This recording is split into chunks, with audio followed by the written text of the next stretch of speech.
My brother's wedding planner said, "Your family withdrew your invite, but want to keep the $65,000 deposit you paid." I told her, "Call off the whole wedding." She stammered, "But sir, you're not the groom." "No, but I own the venue, the catering service, and the hotel they reserved for their guests." What would you do if the person you trusted most, your own flesh and blood, chose money and social status over your lifelong bond? Because that's exactly what happened to me, and it nearly shattered my world. I'm Natalie Warren, a 34-year-old entrepreneur who built Sapphire luxury hotels and elite catering from the ground up. My brother, James, and I had always been inseparable. We were survivors, clinging to each other through the wreckage of our parents' bitter divorce, forging a bond so strong, I thought nothing could break it. He was my protector, my confidant, my best friend. Our story began in a modest neighborhood in Boston. James was just 2 years older, but he took his big brother role seriously. He'd walk me to school, hand firmly in mine, shielding me from bullies. We had that rare, unbreakable sibling bond. But then, everything changed. Our parents' divorce, when I was 12 and James 14, was messy, filled with slammed doors and whispered arguments. They settled into a Cold War, using us as messengers, never realizing the toll it took. Suddenly, money was tight. Our mom, a former stay-at-home parent, struggled to find work. Dad, distracted by a new girlfriend, was unreliable with child support. James and I stepped up. By 16, I was waitressing after school. James stocked shelves. We'd pool our earnings, buying groceries when Mom couldn't. "We only have each other, not," James would say, counting coins on our bedroom floor. "No matter what, I'll always have your back." That promise, it carried us through everything. When I chose hospitality management, James was my biggest cheerleader. He skipped college, going straight into construction, sending me part of his paycheck for textbooks. My career path was tough, but I thrived. I went from front desk agent to director of operations at a prestigious hotel by 27. Then I took a massive leap. With my savings and a loan, I bought a struggling historic hotel, the Sapphire Grand. I worked 18-hour days for 2 years, pouring my heart and soul into renovating it. And James? He was right there. He leveraged his construction contacts, brought his crew over on weekends for free. Consider it an investment in our future, he'd wink. The Sapphire Grand became wildly successful. I expanded, launching elite catering, specializing in high-end weddings. By 30, I had 5 luxury hotels. Through it all, James remained my rock, celebrating every win, consoling every setback. When a pipe burst, he drove 3 hours in the middle of the night to help. Our parents noticed our success, but in vastly different ways. Dad suddenly wanted to reconnect, inviting us to expensive dinners. Mom became oddly competitive. Neither acknowledged that we had succeeded despite their absence, not because of their support. Then Melissa Blake entered our lives. James met her at a charity golf tournament my catering company was serving.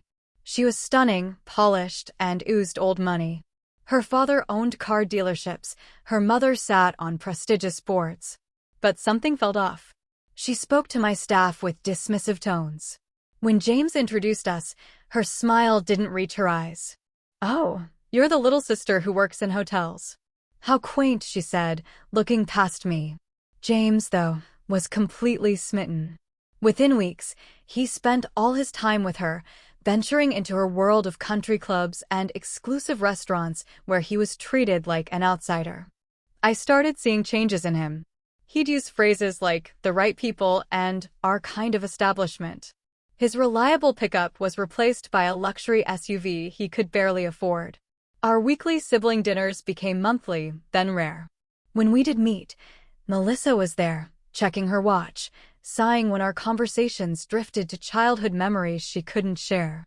Melissa and her mother, Eleanor, made no secret of their disdain for me. At James's birthday dinner, Eleanor asked pointed questions about my little hotel business, seemingly disappointed when I explained its scale. "Well, I suppose anyone can succeed in America these days," she said with a tight smile. "Though there's a difference between new money and established families." Melissa nodded. It must be exhausting working in service. All those complaints and dirty rooms, she shuddered.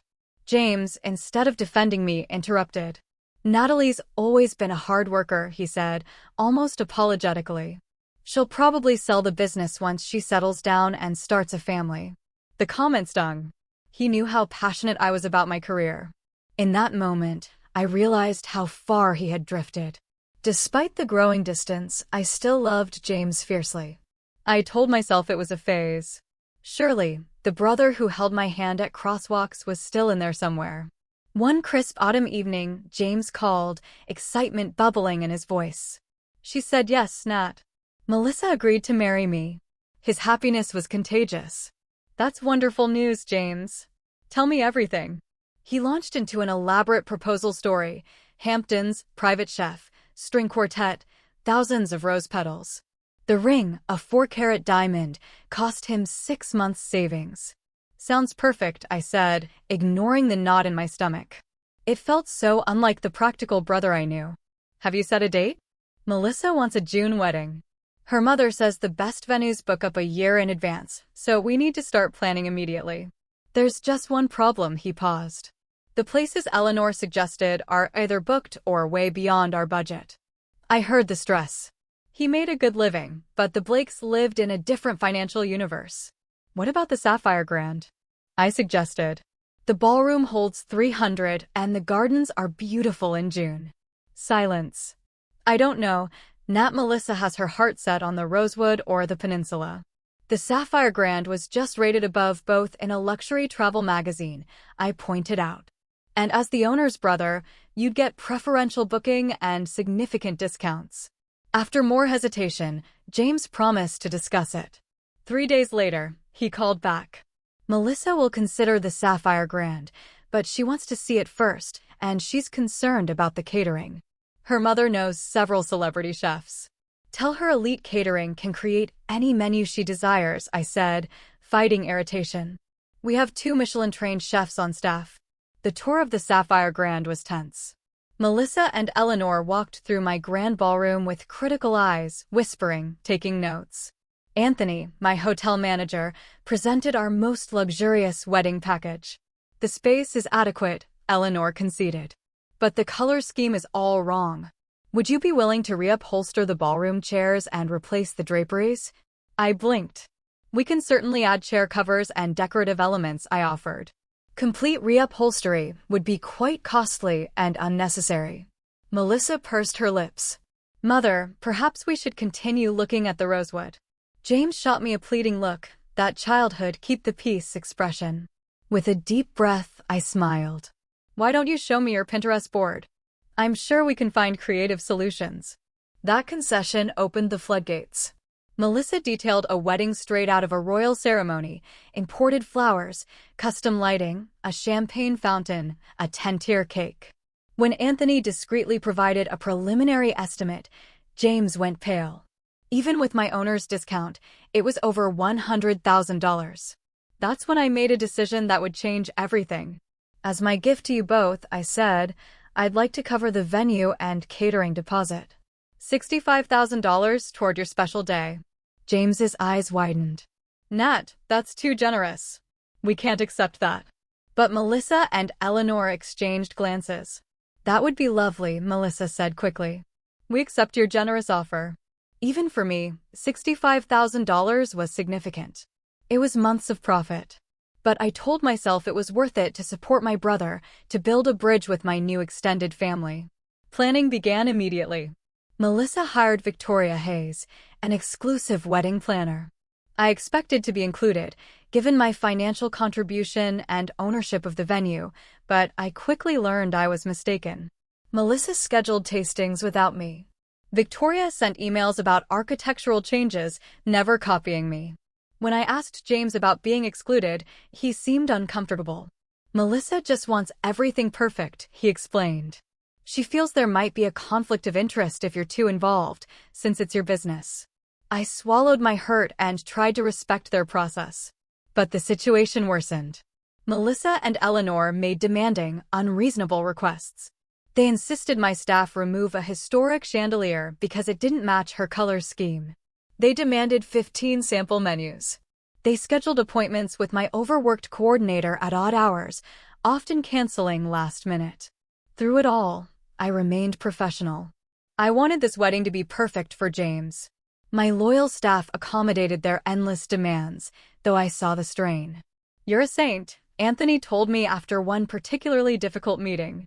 "If she weren't your future family, I'd have shown her the door weeks ago." The $65,000 deposit was processed 6 months before the wedding. I signed paperwork specifying it covered the venue, basic catering, and wedding party rooms. Additional costs were separate. As the date approached, I expected my formal invitation. When the 3-month mark passed with no envelope, I casually mentioned it to James during one of our increasingly rare phone calls. "Oh, the invitations went out last week," he said vaguely. "Melissa handled the guest list.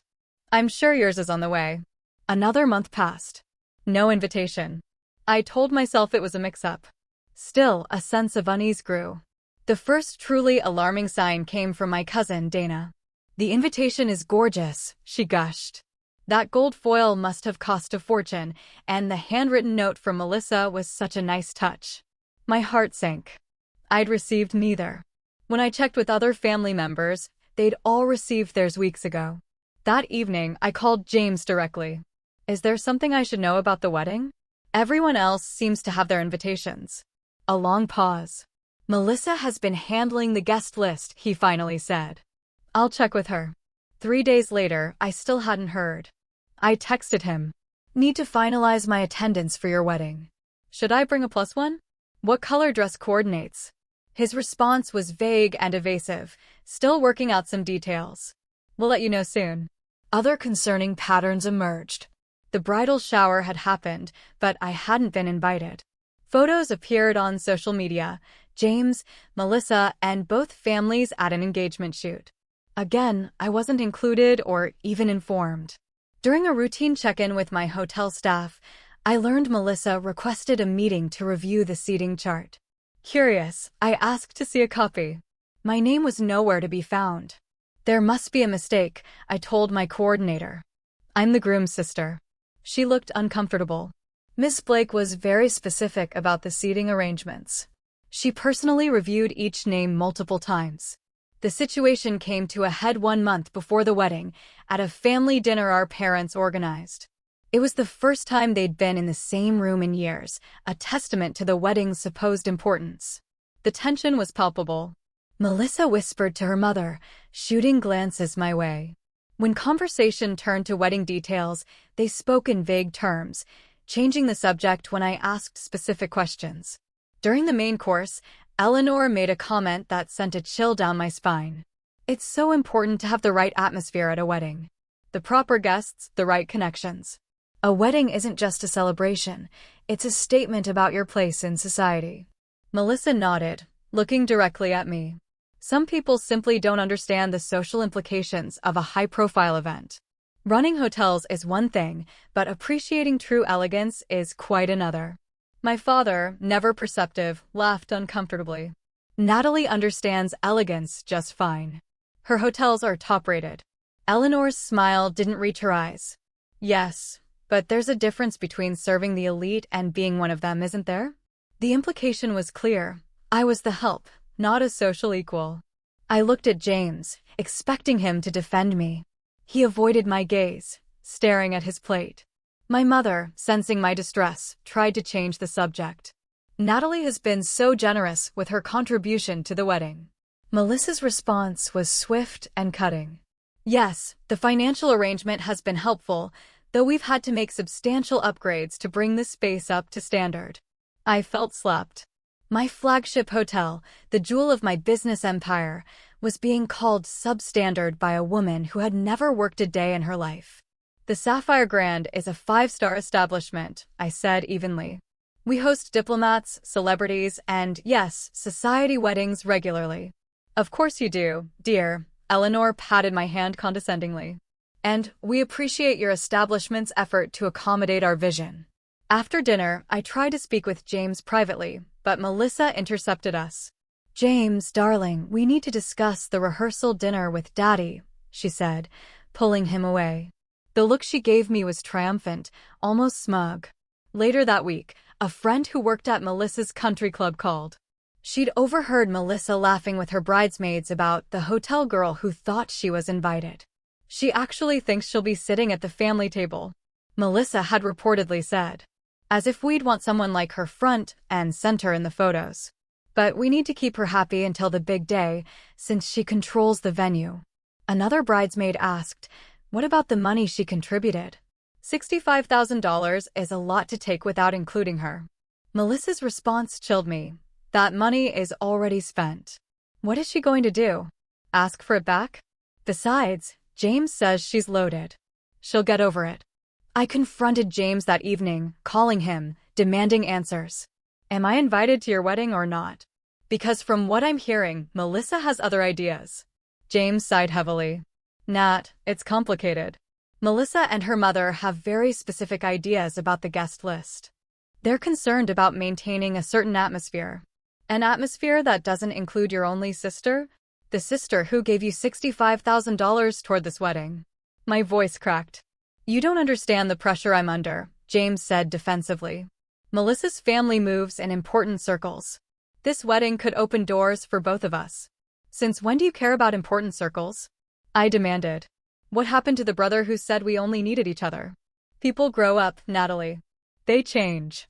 Maybe you should try it sometime instead of holding on to the past. His words were like daggers.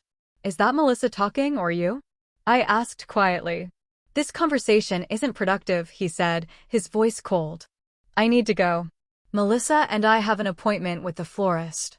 As I hung up, I felt a deep sense of loss. The brother I'd known my whole life was slipping away, replaced by someone I barely recognized. Still, I clung to hope that this was temporary madness, that the real James would return. I sent him a heartfelt email, reminding him of all we'd been through, expressing my hurt, but assuring him I'd ensure the venue and catering were perfect. His response was brief and formal. Thank you for your understanding. I will speak with Melissa about the guest list situation. Days passed with no further communication. The wedding was 1 week away. I had begun to accept that I might not be attending my own brother's ceremony, despite providing the venue and a substantial financial contribution. Then came the phone call that changed everything. It was a Tuesday afternoon. My phone rang with an unfamiliar number. I was in a budget meeting but answered, just in case. Hello, is this Natalie Warren? A professional female voice inquired. Yes, speaking, I replied, stepping out of the conference room. This is Victoria Hayes, the wedding planner for the Warren Blake ceremony scheduled at the Sapphire Grand next Saturday. I'm calling regarding your deposit payment of $65,000. My heart skipped a beat. Yes, is there an issue? Not exactly, Victoria hesitated. I've been instructed by the family to inform you that your invitation to the wedding has been canceled. However, they would like to retain the deposit you provided. The world seemed to stop. I gripped the hallway wall. Excuse me. Victoria cleared her throat. The family has decided to revise the guest list. Your attendance is no longer required. However, they wish to keep the venue and catering arrangements as planned, utilizing the deposit you already paid. Which family? I asked, my voice barely above a whisper. Who exactly made this decision? Miss Blake and her mother provided the instruction, Victoria replied. I was told that Mr. Warren is aware and has agreed to the arrangement. James had agreed to uninvite me from his wedding, but keep my $65,000. My own brother. The brother who once gave me half his sandwich at school. The brother who held my hand at our grandmother's funeral and promised we'd always have each other. May I ask why? I managed, fighting to keep my voice steady. Victoria paused, clearly uncomfortable. I was informed that your presence might distract from the event's intended atmosphere. Miss Blake felt that the family dynamics might create tension on her special day. Family dynamics? I repeated, incredulously. I am his sister. His only sibling. Miss Blake also mentioned something about your professional connection to the venue, potentially confusing guests about your role. Victoria sounded like she was reading from a script. She specifically mentioned concerns about you being perceived as staff rather than family, given your ownership of the establishment. The cruelty of the statement knocked the wind out of me. After years of hard work, my success was being used against me. I was too associated with the service industry to be worthy. Did James say this? I asked, needing to know if these were his words or Melissa's. I have not spoken directly with Mr. Warren about this matter, Victoria admitted. The instruction came from Ms. Blake, but she assured me that Mr. Warren was in agreement.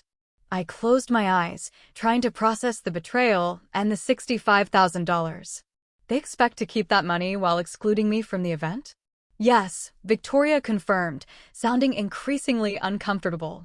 The deposit is considered non-refundable at this point, as stated in the contract. Miss Blake mentioned that you had presented it as a gift, not contingent on your attendance. A wave of white-hot anger washed over me, clearing away the shock and hurt. This was beyond inconsiderate. It was calculating. Cruel. They had used me for my venue, my catering, my money, all while planning to shut me out. Miss Warren, are you still there? Victoria asked. Yes, I said, my voice suddenly calm and clear. I want to confirm I understand correctly. The bride and her mother have decided I'm not welcome at my brother's wedding, despite my significant financial contribution, the fact that the event is at my property, and my brother has apparently agreed. Is that your understanding? That is my understanding, yes, Victoria replied cautiously.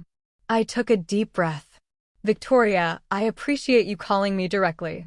I'm guessing you didn't know that I am the owner of the Sapphire Grand and Elite Catering. There was a sharp intake of breath on the other end. No, I was not aware of that connection. Miss Blake introduced you only as Mr. Warren's sister who had contributed to the wedding fund. I see, I said, a plan already forming. In that case, I have a message I would like you to deliver to Miss Blake and my brother. Of course, Victoria replied, her professional demeanor slipping. Please tell them that I said to cancel the entire wedding. Victoria gasped. But Miss Warren, you cannot. You are not the bride or groom. You do not have the authority to cancel the event. No, I agreed. But I own the venue, the catering company, and the hotel chain they booked for out-of-town guests. And according to Section 12 of the contract they signed, I reserve the right to cancel any event that violates our company's core values, which include respect and integrity. The silence was deafening. But the deposits, the guests, everything is arranged. Victoria stammered. Yes, it is unfortunate timing, I said coolly. Please inform Miss Blake and my brother that unless I receive a formal apology and invitation to the wedding by 5 p.m. today, the Sapphire Grand will no longer be available for their event. All deposits will be forfeited as per the cancellation policy they agreed to. This is highly irregular. Victoria protested. I have never encountered such a situation in my career. Neither have I admitted. But then, I have never been uninvited from my brother's wedding while being expected to fund it, either. Please deliver my message promptly. I ended the call and leaned against the wall, my heart pounding. Part of me couldn't believe what I'd just done. Another part knew it was long overdue. For too long, I had allowed Melissa and her family to treat me with disrespect to accommodate their demands. For too long, I had watched my brother transform. The time for passivity was over. If James wanted to choose Melissa's elitist values over our lifelong bond, that was his right. But he would not do it in my venue, with my money, while excluding me from the celebration. Within minutes, my phone began to ring. It was James. I let it go to voicemail. Then Melissa called. Then Eleanor. I ignored them all, returning to my budget meeting with a serene smile that confused my executive team. Is everything all right? Anthony asked. Actually, yes, I replied. I think everything is finally becoming very clear. By 4:55 that afternoon, my office phone, cell, and email were flooded. Victoria had delivered my ultimatum, unleashing a storm of panic. The wedding was 10 days away. 200 guests confirmed. Deposits paid to florists, photographers, entertainers. At precisely 4:55, there was a commotion in the lobby. James arrived with Melissa and both sets of parents. It was time to face the consequences of my stand. I had my assistant escort them to my private conference room, not my office. This was no longer just family, it was a business dispute. When I entered 5 minutes later, the tension was palpable. Melissa was red-faced, teary, clutching her mother's hand. Eleanor looked apoplectic. My parents appeared confused and distressed. And James, my beloved brother, looked like a stranger, a mask of anger and embarrassment.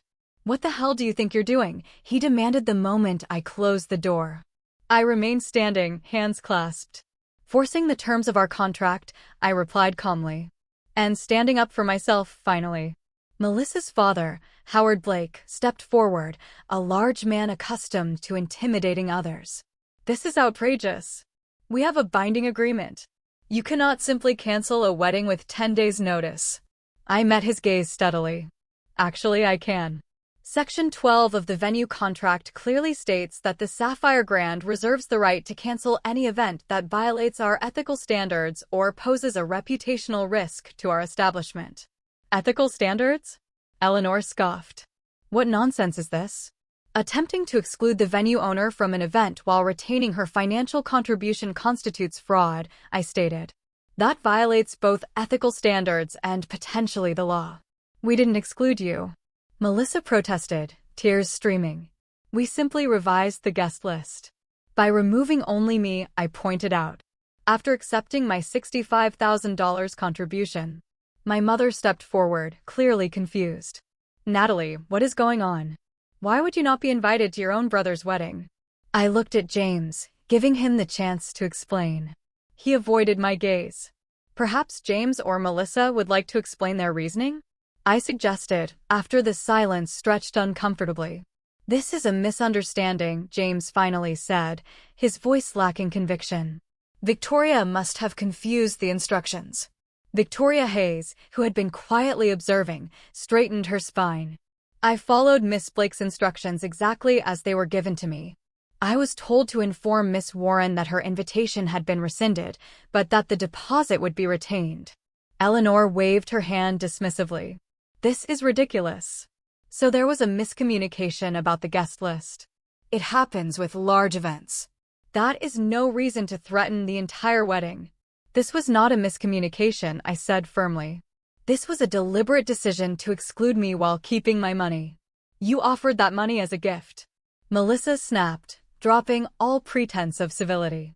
Gifts don't come with conditions. Actually, they often do, I countered, especially when the gift is a business transaction with a signed contract. Howard Blake pulled out his phone. This is absurd. I'm calling our attorney right now. We will sue you for breach of contract. You are welcome to do that, I replied. But the contract is quite clear about my right to cancel under these circumstances. Additionally, I have documentary evidence of the bride's intent to defraud me by accepting my financial contribution while planning to exclude me from the event. That is a serious accusation. Howard growled. Yes, it is, I agreed. Almost as serious as telling your daughter it's acceptable to take $65,000 from someone and then ban them from the event they funded. My father, who had been uncharacteristically quiet, finally spoke. James, is this true? Did you agree to exclude your sister from your wedding? James looked trapped, his eyes darting between Melissa and me. It's complicated, he muttered. It's actually quite simple, I said, feeling a strange calm despite the chaos. Either I am welcome at my brother's wedding as a full and respected family member, or there will be no wedding at the Sapphire Grand. Melissa burst into fresh tears. You cannot do this. Everything is arranged. Our guests are arriving from Europe next week.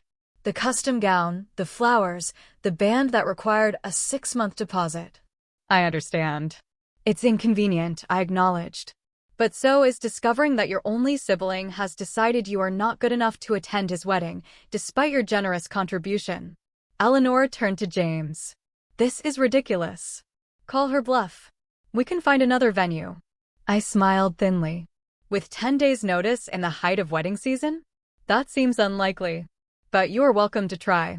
Of course, you would forfeit the deposit here, and most other venues will require full payment up front for such a last-minute booking. The color drained from Melissa's face as she realized the impossibility. Daddy, do something. Howard Blake looked thoughtful. Perhaps we can come to some arrangement. What exactly do you want, Miss Warren? Respect, I said simply. A sincere apology and acknowledgement that what you planned to do was wrong. and a guarantee that I will be treated as the family that I am at this event. This is extortion, Eleanor hissed. No, I corrected her. This is a boundary. I have spent months accommodating every demand, absorbing every slight, and financing a significant portion of this wedding. In return, I have been treated with contempt and ultimately excluded entirely. That ends today.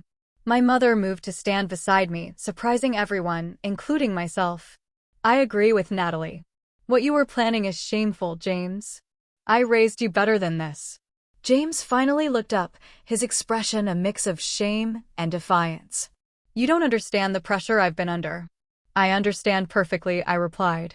You have been so desperate to impress Melissa and her family that you were willing to betray the sister who has always been there for you.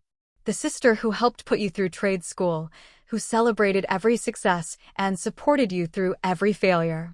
Something in my words seemed to penetrate the fog he'd been living in. For the first time in months, I saw a glimmer of the real James in his eyes. I never wanted to hurt you, Nat, he said quietly. Yet you were willing to ban me from your wedding while keeping my money, I pointed out. How did you think that would make me feel? I thought, he hesitated, I thought you would understand that sometimes sacrifices have to be made for the bigger picture. And I was the sacrifice? I asked, my voice breaking slightly despite my resolve. James had no answer. Howard Blake cleared his throat. Let us be practical about this, Miss Warren. If we agree to include you in the wedding as requested, will you allow the event to proceed as planned? That depends, I said, turning to face James directly. Is that what you want, James? Am I just an obligation to be tolerated, or do you actually want your only sister at your wedding? The room fell silent. This was the moment of truth. James looked at Melissa, then at me, then down at his hands. I want you there, Nat, he said finally. I always did. I just got caught up in everything. The planning, the expectations, the pressure to make everything perfect. Perfect for whom? I asked softly. He had no answer for that either. Melissa stomped her foot. This is my wedding. I should decide who attends. It's our wedding, James corrected her, seemingly finding his voice. And Natalie is my sister. She should be there. She deserves to be there. The look Melissa gave him was venomous. After this stunt, you still want her there? She just threatened to ruin our entire wedding. After you tried to exclude her while keeping her money? James countered, standing a little straighter. Think about that, Melissa. How would you feel if someone did that to you? For perhaps the first time since I'd met her, Melissa seemed genuinely speechless. Here is what's going to happen, I said, addressing the entire room. I will allow the wedding to proceed as planned with the following conditions. First, I will receive a formal, written apology from the bride and groom for the attempt to exclude me. Second, I will be treated with the respect due to a family member and business owner throughout all wedding events. Third, my $65,000 contribution will be acknowledged in the wedding program as a gift from a loving sister, not simply as a venue discount. Howard Blake nodded thoughtfully. Those terms seem reasonable given the circumstances. Father, Melissa protested. Enough, Melissa, he said firmly. Miss Warren has us over a barrel, and you know it. More importantly, she is right. What you and your mother planned was inappropriate and potentially illegal. We are fortunate she is willing to work with us at all. Eleanor looked as if she'd swallowed something sour, but remained silent. My parents exchanged glances, clearly processing the family drama they had walked into. Do we have an agreement? I asked, looking directly at James. After a moment's hesitation, he nodded. Yes.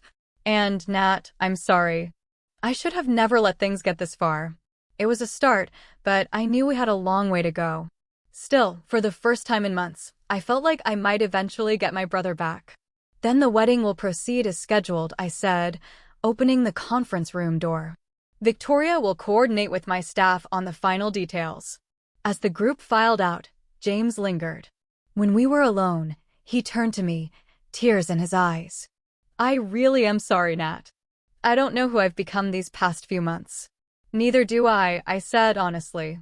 But I hope you figure it out before you say I do. Marriage is hard enough when you're being true to yourself. He nodded slowly, seeming to truly hear me for the first time in months. Thank you for not giving up on me, even when I deserved it. That's what family does, I replied. The real kind, not the kind that only values status and appearances.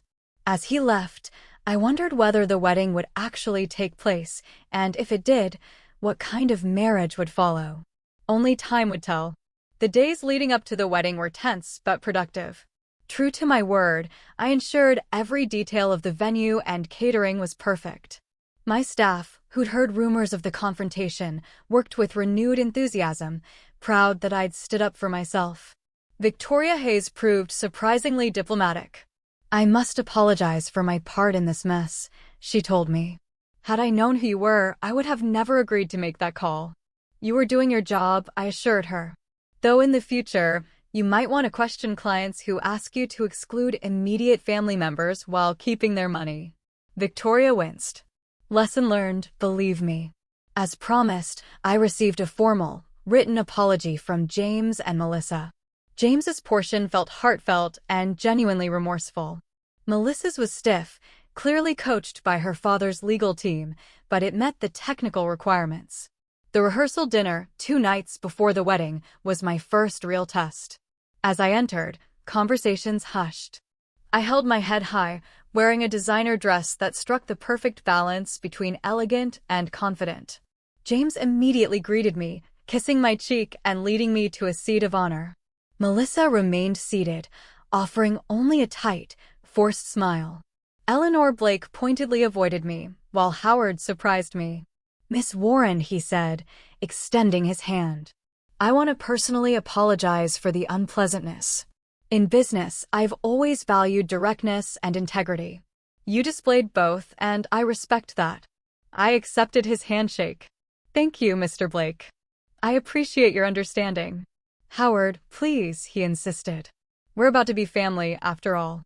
Throughout the evening, I noticed James watching Melissa with an increasingly thoughtful expression.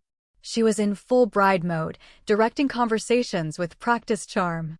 But whenever the attention was elsewhere, her smile would slip, and she'd whisper sharp instructions to staff or shoot irritated glances at guests. After dinner, James found me on the terrace. "You look beautiful tonight, Nat," he said. "Thank you." He nodded, staring at the city lights. "Do you remember when we used to sit on the fire escape and plan our futures?" I smiled. "You were going to build skyscrapers, and I was going to own a small bed and breakfast." "Life turned out differently than we expected," he mused. "Better in some ways," I said. "Though I still might get that garden someday." We stood in comfortable silence, the first we'd shared in months. "I keep thinking about what you said," James finally admitted, "about being true to myself." I waited.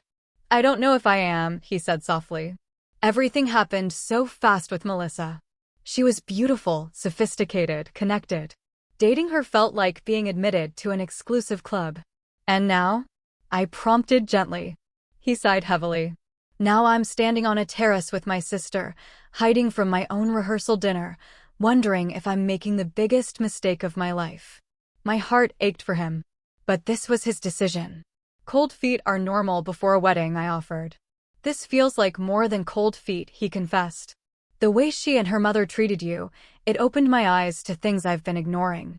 The way she speaks to servers. The comments about my friends. The constant pressure to change everything about who I am. Those are valid concerns," I acknowledged. "But the wedding is in 2 days," he continued. "Everything is paid for. Guests are arriving. Canceling now would be a disaster.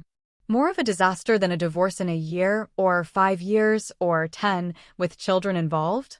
I asked softly. Before he could respond, Melissa's voice rang out. "There you are. Everyone's asking where you disappeared to." The mask slipped back into place as James turned to her with a practiced smile. "Just getting some air with Natalie. We'll be right in." Melissa's eyes narrowed slightly as she looked between us. "Don't be too long. The Harringtons are about to leave." After she retreated, James gave me an apologetic look. "I should go." "Of course," I said, touching his arm gently. "But James, whatever you decide, I will support you." That's what real family does. The day of the wedding arrived with perfect June weather. The Sapphire Grand was transformed into a floral wonderland, exactly as Melissa had envisioned. As a family member, I was seated in the front row. Eleanor Blake made her displeasure known with pointed glares, but Howard nodded respectfully. The music began. The procession started. James stood at the altar, handsome but tense. As the bridal march played and Melissa appeared on her father's arm, a collective gasp rose. She was undeniably stunning. The ceremony proceeded until the minister reached the pivotal question: if anyone can show just cause why this couple cannot lawfully be joined together in matrimony, let them speak now or forever hold their peace. In the brief silence that followed, James looked directly at me. Our eyes locked, and I saw something shift in his expression. A clarity. A decision. A return to himself. "I have something to say," he announced, his voice steady. The crowd murmured. Melissa froze, her bouquet trembling. "James?" the minister prompted uncertainly. "I cannot do this," James said, loud enough for everyone. "Not like this. Not when I am not being true to myself or to the values my sister and I were raised with." Gasps and whispers rippled. Melissa's face contorted with rage and embarrassment. "What are you doing?" she hissed. James turned to face her directly. "I'm sorry, Melissa. You are beautiful and accomplished, and you will make someone very happy someday. But that someone is not me. I have been trying to become someone I'm not to fit into your world. And in the process, I nearly lost the person who has always been there for me." He looked at me again, and I saw my brother, my real brother, in his eyes once more. "This wedding is cancelled," he announced to the stunned crowd. "I apologize for the inconvenience. And thank you all for coming." What followed was chaos. Melissa collapsed, wailing. Eleanor shouted about lawsuits. Howard Blake surprisingly remained calm, managing his wife and daughter. My brother walked straight to me, took my hand, and led me out of the ballroom, away from the uproar. In the quiet of my office, he finally broke down. "I can't believe I just did that," he said, half laughing, half crying. "Did you see their faces?" "I did," I confirmed, handing him a glass of water. "That was quite an exit." "I'm going to pay for it, financially and socially," he acknowledged. But the moment the minister asked that question, I knew I couldn't go through with it. All I could think about was how Melissa and her mother treated you, how they were willing to exclude you while taking your money. And I realized that if I married her, I would be endorsing that behavior.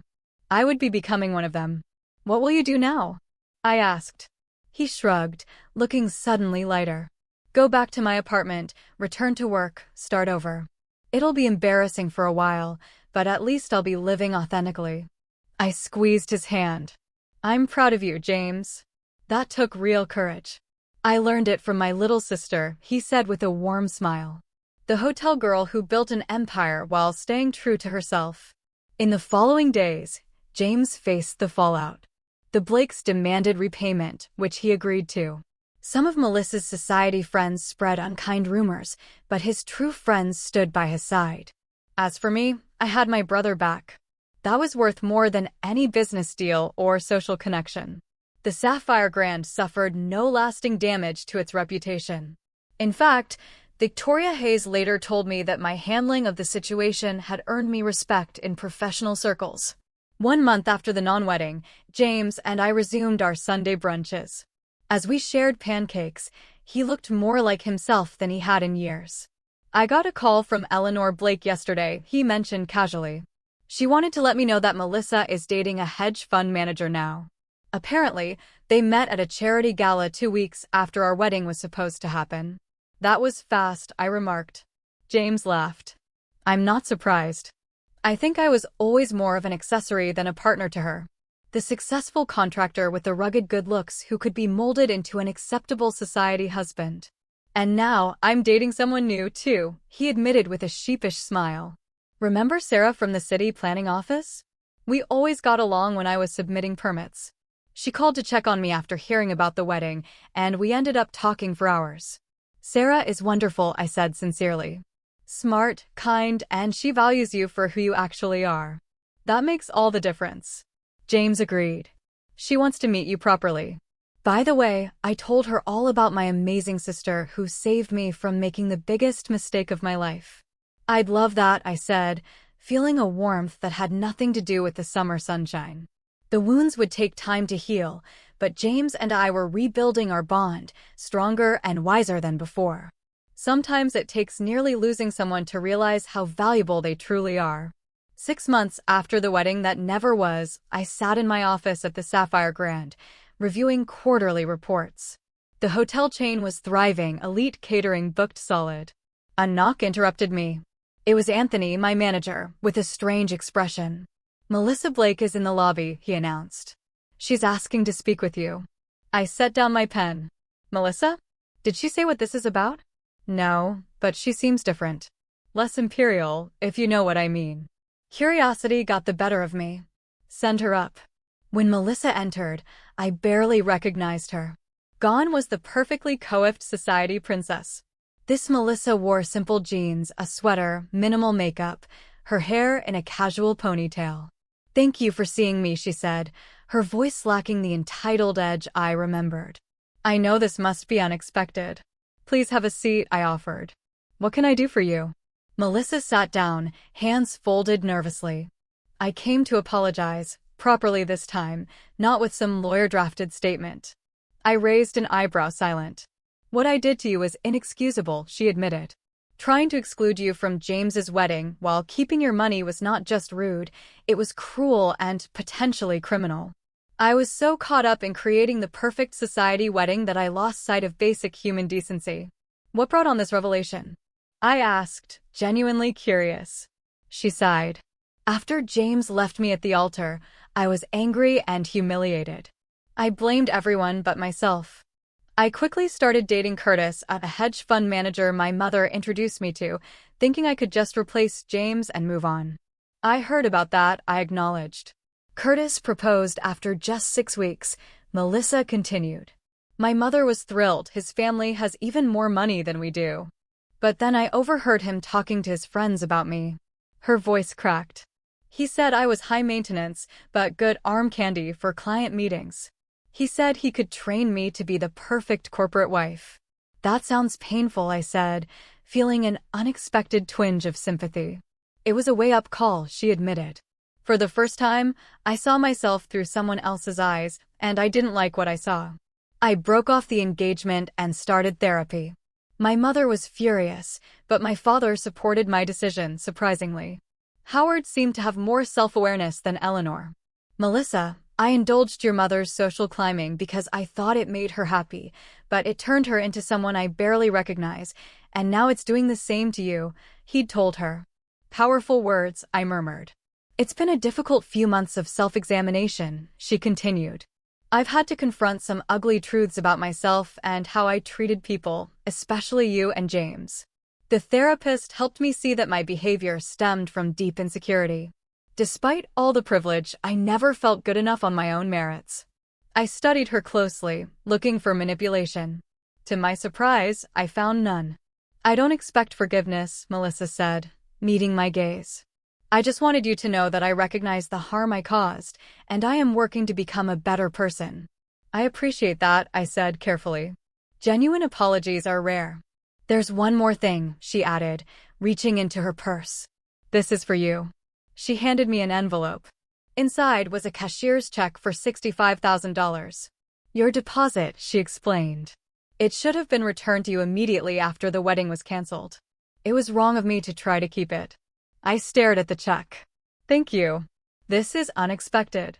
"It's the right thing to do," she said, standing. "That's all I wanted to say. Thank you for seeing me." As she turned to go, I found myself asking, "Have you spoken to James?" She paused at the door. "No. I thought about reaching out, but I decided that would be selfish. He seems happy with Sarah, from what I've heard. He deserves that happiness without me complicating things." With that, she was gone, leaving me to ponder the strange encounter. People could change, it seemed, if they were willing to face their mistakes honestly.